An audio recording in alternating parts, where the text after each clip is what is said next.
Hey YouTube, it's Shade with you once again. Now, this video is probably going to be more of a collection of points, maybe, a collection of clips that talk about the points you made in your video that this is going to be a response to. But if I have time, I want to use this video to respond to a little conversation I had. So if I have time at the end, I'll do that too. Now, this is me personally. I'm not going to speak for every atheist because I don't know every atheist. But I like talking to people and I ask them why they came to their illusion just because I'm interested. A lot of the time they do have some dramatic story which explains why they came to their illusion. And even if that's the case, it doesn't mean they're being selfish. It means they came to their illusion through desperation, not selfishness. Now, there are a lot of weak people in the world. A lot of Christians I've met are weak. But I think the Bible, instead of resolving fear of the afterlife, more promotes it. If you don't do what God says, you'll burn forever. If you don't accept Jesus as your Savior, you'll burn forever. If you don't do this and that, you'll burn forever.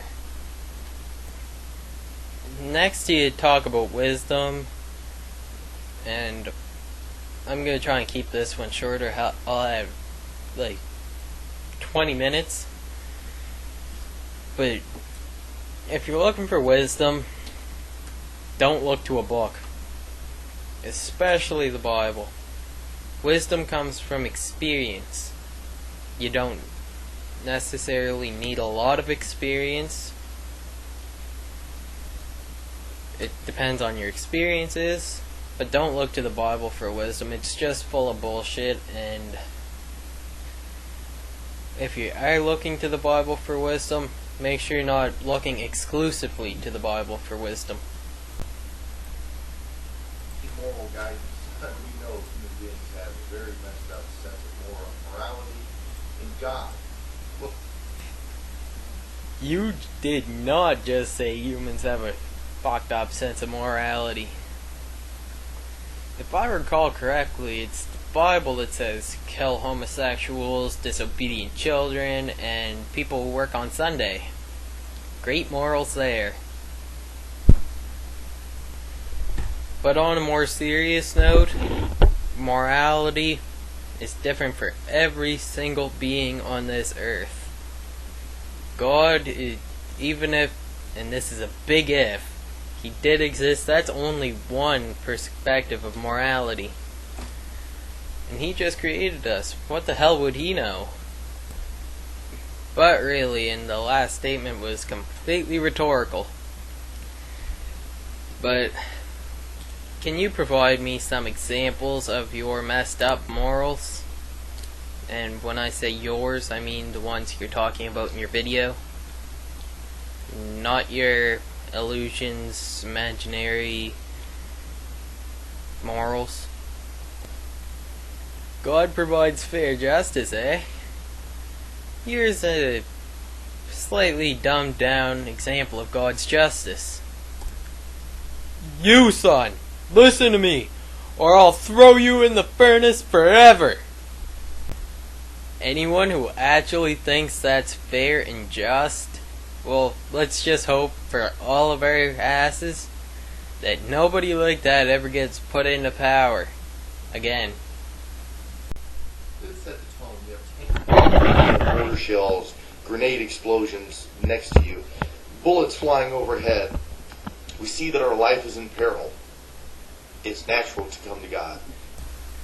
Now, I don't know about you, or anybody else for that matter, but if I was in the middle of what you described to be almost a war scene, praying would be pretty much the last thing I'd be doing. Depending on if I had a weapon or not, I'd either be firing back or running like hell. but I'd sure as hell not be praying. That's just kind of being like a sitting duck.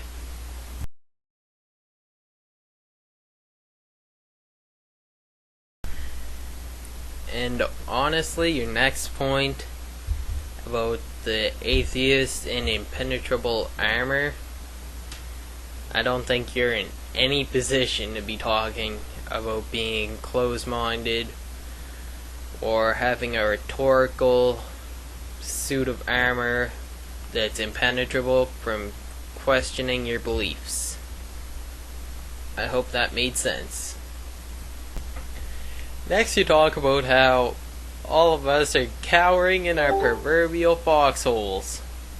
Now, I'm not one to point fingers at cowards, but when you look for knowledge, I don't really think that's cowering. Cowering would be something to this effect. Evolution's a lie!